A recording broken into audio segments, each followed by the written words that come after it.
imaged Oppo R15 was spotted on Chinese microblogging site recently, showcasing the design of the phone. From the looks of it, the phone seems quite inspired by the Apple iPhone X, complete with the notch at the front. Instead, the renders shown alongside the image show a similar rear camera layout as the OnePlus 5T. Similar to the OnePlus 5T, the antenna bands are located at the top and bottom of the phone. The leak also gives us a glimpse of the three colors the phone might be launched in: black, pink, and purple. The Oppo R15, or whatever it might be called at launch, is supposed to be powered by Qualcomm's Snapdragon 670.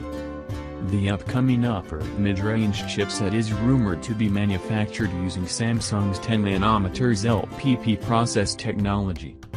The SoC is supposed to bring improvements to the imaging department. A previous leak which had a prototype device powered by the Snapdragon 670. It has a 22 plus 13 megapixel dual rear camera and 8MP front camera.